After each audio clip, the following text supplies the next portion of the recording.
Ok, esto va a ser, ¿cierto? Acá va a ser, les voy a mostrar un ejemplo de de cómo hacer la selección de la base de datos. Entonces, bueno, imagínense que en el contexto de la pregunta de las preguntas que estamos manejando, ustedes hacen una investigación y se dan cuenta que, bueno, en Chile existen dos encuestas, ¿cierto?, asociadas a estos temas, que es la encuesta I+D y la encuesta de innovación, que ambas las hemos visto.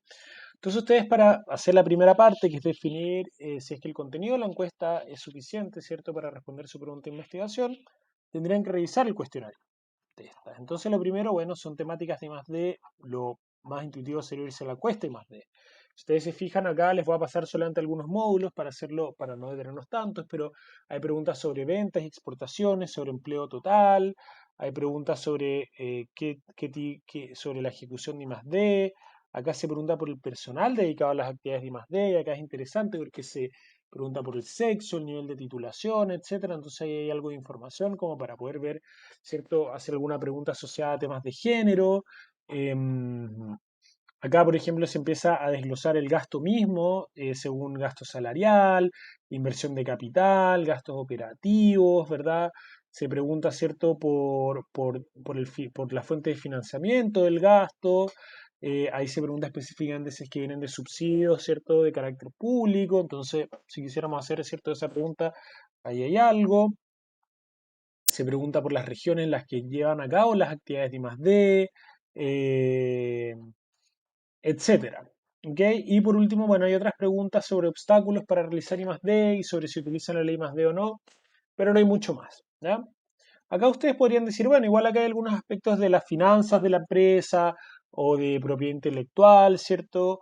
O de cooperación o de ser con universidades, por ejemplo, que hemos visto, ¿cierto? En la revisión de la literatura que no están. Entonces ustedes podrían decir, bueno, vayamos a revisar entonces la encuesta de innovación a ver qué tiene. Justamente lo que se daría en cuenta ahí es que la encuesta de innovación tiene como más, como otras variables no directamente asociadas a estas temáticas. Entonces sí, parte con algo similar de ventas y empleo total, sigue con un montón de preguntas de innovación que pueden ser útiles, ¿cierto?, dentro de estas temáticas. Luego acá preguntan por actividades innovativas y acá específicamente preguntan por I+D, cuánto invierten en I+D, si es de forma continua o no. Preguntan por una serie de otras actividades como adquisición de maquinaria, capacitaciones, etcétera. Hay algunos trabajos, ¿cierto?, que indican que esas también pueden ser relevantes. También preguntan por la región en la que ejecutan esas actividades, ¿ya? Y acá tienen otras variables que son interesantes. Fuentes de información y cooperación. Ya. ¿Qué fuentes de información utilizan? De ahí ustedes pueden sacar un montón de variables aproximadas, ¿cierto?, de comportamientos de la empresa, ¿ya? O, por ejemplo, acá también se pregunta con qué tipo de instituciones coopera, ¿ya? Ahí específicamente se dice universidades. Eso era justamente una de las variables que la literatura nos decía, ¿cierto?, que era relevante para estimar la decisión de hacer I+D y la intensidad de la inversión, ¿ya? Si se van un poco más abajo, hay todo un módulo de financiamiento público, si es que obtuvieron apoyo desde Corfo, desde CONICYT, actual ANIT, etcétera. Entonces, si quisieran ver algo de esto, lo pueden ver en mucho más detalle. Acá hay preguntas mucho más detalladas, ¿ya? También se pregunta por la ley de I+D, ¿ya? Y también hay preguntas de obstáculos. Acá hay varias asociadas a factores de costos o de financiamiento que pueden servir como variables aproximadas para lo que hemos visto. Y hay todo un módulo de propiedad intelectual, ¿ya? Entonces esto es interesante porque ustedes si ven esto y en base a la revisión de la literatura podrían terminar decidiendo, oye, mejor voy a usar la encuesta de innovación, ¿cierto? Porque tiene otras variables que son súper relevantes, ¿cierto? Y que la literatura me ha dicho que son relevantes. Entonces esto solamente para darles un ejemplo de lo que ustedes tienen que hacer. Luego, después de esto, ustedes tendrían que ir a ver, buscar, ¿cierto? Los aspectos metodológicos de la encuesta, entender cuál es su diseño muestral. Esta ya la hemos visto, sabemos que sigue un diseño muestral estratificado, que es representativa, ¿cierto?, para todas las empresas del país mayor a 2000, con ventas mayores a 2.400 UF. Entonces ustedes podrían decir, bueno, aparte, ¿cierto?, es una encuesta que incluye, ¿cierto?, la población que me interesa estudiar, que son las empresas, quizás las más pequeñas no, pero bueno, quizás es un costo, ¿cierto?, que podemos estar dispuestos a aceptar.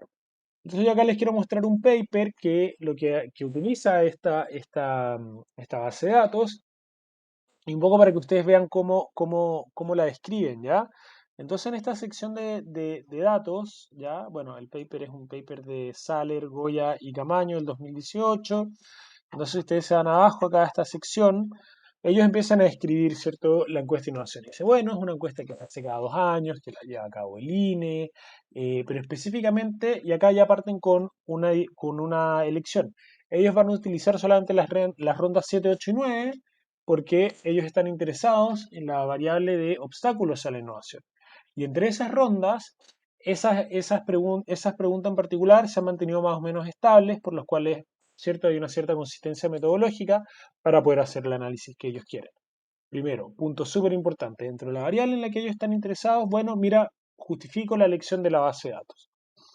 Luego, ellos dicen que pudieron construir un panel, una base de datos longitudinal, ¿ya? El INE les pasó identificadores que les permitieron identificar a todas las empresas que entre la ronda 7, 8 y 9 habían respondido a la encuesta, o sea, lograr identificar las mismas empresas, ¿cierto?, en todas esas rondas, ¿ya? Y acá ellos empiezan a discutir sobre las limitaciones que esto impone, ¿ya? Porque dicen justamente que como no es una encuesta que haya sido pensada, ¿cierto?, con un diseño longitudinal, se quedan solamente con 769 empresas. Y esas 769 empresas ni siquiera son como representativas de todas las demás. Están sesgadas hacia empresas más grandes, ¿ya? Entonces eso es un punto súper importante porque acá ellos dicen, bueno, mira, esta es otra limitación de los datos que yo estoy utilizando, ¿verdad? Entonces cuando yo haga mi análisis voy a tener una muestra, ¿cierto? O sea, voy a tener una base de datos con 769 empresas que voy a ver en 3 momentos distintos del tiempo, es decir, longitudinal, ¿ya? Pero eso viene al costo de que son menos empresas y que va a estar sesgado hacia empresas grandes. Y eso está ahí dicho, súper claro, nadie lo trata de esconder, es una de las limitaciones del análisis, perfecto. Y luego lo que hacen es mostrar estas tablitas, ¿ya? En las que muestran, bueno, información general de las 3 rondas que están utilizando, ¿ya? Y acá, bueno, muestran para ciertos sectores económicos cuántas observaciones tienen para cada uno de ellos, ¿ya? Y cuál es su frecuencia si es que están, ¿cierto? Con y sin factor de expansión. Entonces hacer una descripción general no es muy complicado, ustedes tendrán que hacer algo similar, pero lo importante es darse cuenta que ellos describen la encuesta, describen la base de datos y a partir de las decisiones que toman, ¿cierto?, respecto a ella, son súper explícitos en decir cuáles son, ¿cierto?, los alcances y las limitaciones que va a tener esa base de datos para el análisis que van a hacer. Entonces, ustedes, ¿cierto? La idea es que hagan esto mismo al elegir su base de datos, que puedan, ¿cierto? Pensar no solamente en el contenido, sino en los aspectos metodológicos y que eso también sea parte del proceso iterativo para definir la pregunta de investigación. Entonces, espero que bueno, estos videos les sirvan, ¿cierto? Para esta primera entrega del trabajo. Ustedes para que no tengan que lanzarse a hacer estas 3 planas y media sin recibir ningún feedback. La tarea que les vamos a subir para esta clase asincrónica es definir en un párrafo la pregunta de investigación y justificarla, ¿ya? Cosa que puedan tener un feedback respecto a si es que puede ser relevante o no. Probablemente si ustedes ya han tenido las reuniones con Oscar estén avanzadas en estas materias, así que eso sería ideal.